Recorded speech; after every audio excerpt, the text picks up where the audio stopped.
Hey folks, Richard here again. I just wanted to talk a little bit about the situation in Minneapolis. We had our Zoom meeting this morning, and we've done these meetings for a long time.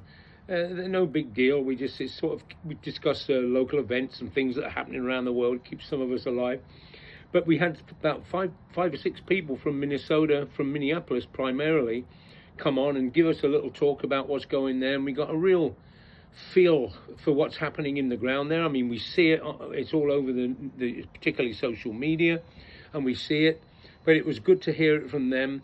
And they talked about, well, we learned about the way the different areas and different communities are keeping in touch with each other, how they're warning each other about ICE, how they're communicating through signal, all the various ways that the movement is fighting back against the occupation. What we're seeing here is a war in an American town. It's Trump has picked this place because if he doesn't smash them here, he will move on toward the rest of the country much more rapidly. But they're giving him a bloody nose. He's sent in what one of the guys called was a paramilitary, a private paramilitary force. That's what it is, and it's occupying Minneapolis, and it's under the complete. It's accountable only to this serial sexual predator and criminal that's by accident of history ended up in the most powerful political seat on the planet. And so it was really wonderful to hear about that, to hear about the solidarity, the community groups, and so forth. And we talked about how they're really this happens whenever the working class moves into struggle in a major way. I remember being down in New Orleans after Katrina, and there were community organization there, self-defense committees, independent self-defense communities that arose out of the community. And that's what's happening in Minnesota. It's the embryonic, a guy used the word actually Soviet, which just means council, an embryonic workers' council. Councils are springing up and fighting back. And we were saying about how in these struggles, some of us have been in these major struggles, and you actually learn things and you don't realize you learn them until after it's all over, you're in the battle and so forth. But anyway, it was just wonderful, and there's definitely that beginning of this embryonic workers' councils. And for those that have never read it, you should read about the Seattle General Strike, because that was when workers held the control of a major American city in 5 days. And so then it came up about the trade union leadership and the support, or they supported, like, they went on, they had what they call a general strike. I don't know if it was a general strike, people call it a general strike, or a stoppage, or a don't go to work, and this don't shop, and all this sort of thing. It was very successful. And there's another bigger one planned for the 20th. I forget the date. March, it might be in March. But anyway, they were saying these were all rank and file union members and just working class folks, and they were saying that the trade unions have supported this, come on board. They've come on board in supporting last week's stoppage, but they've done it because it didn't all happen at once, and secondly, we all know who are involved in this sort of stuff, they've been forced to by the movement from below. It's the movement from below that has pushed them to the left. It's forced them to say something. Now, if you read the statement from the AFL-CIO, Schuler, and from that building trades, head of those organizations of building trades, it's really quite a pathetic statement. But they were forced to do that. That's the most important thing for us to remember. And so somebody said, well, they're terrified. The union leaders are terrified. Yes, they are. But what are they terrified of? They're terrified that movement will not be contained.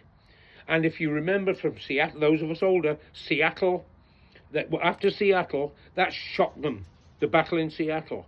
And after that, the trade unions, particularly SEIU and some of the public sector trade unions, sent their staffers into that movement to ensure that movement did not go beyond the confines of the Democratic Party and got them turned into that direction.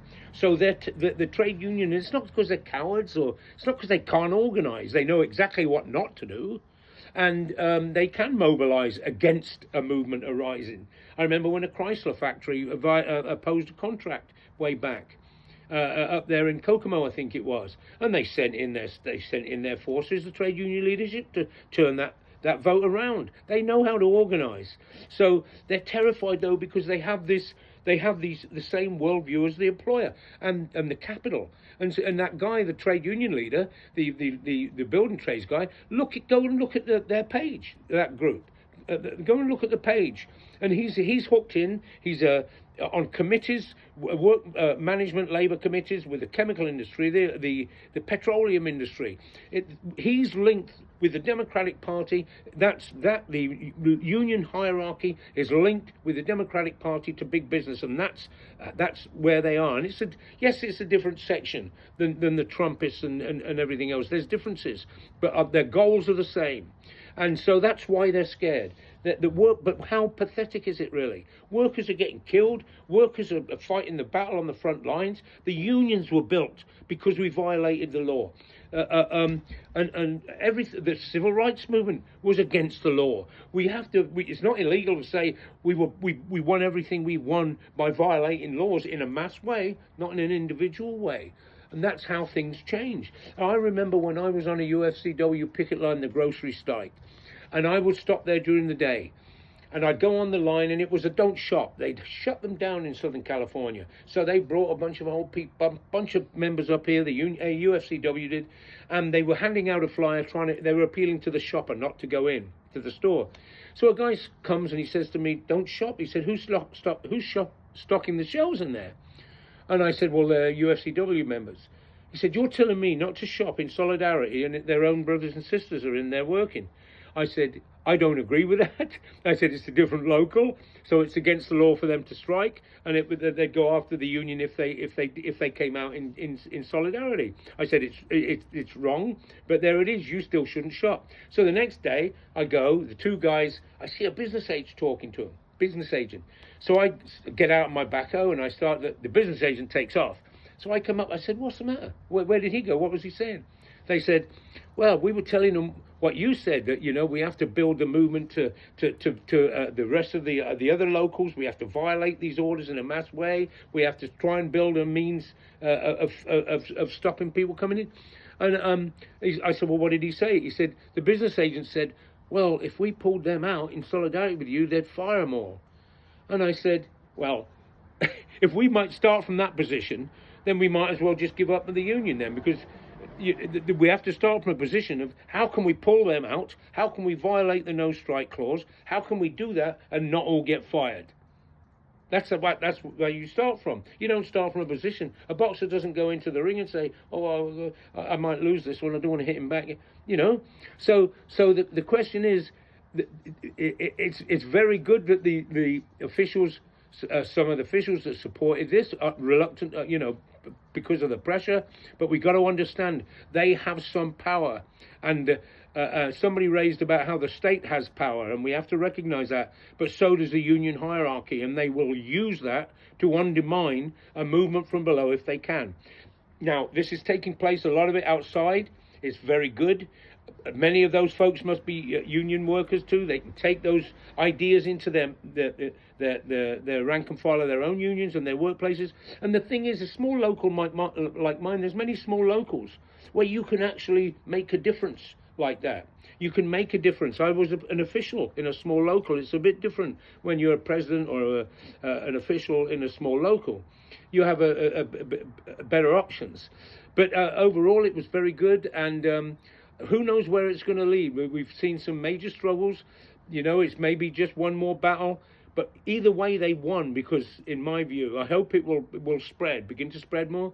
But either way, they won because they've bloodied the nose of these thugs and their emperor there in the White House. And many lessons have been learned through it. So, anyway, just a few comments from me today about that.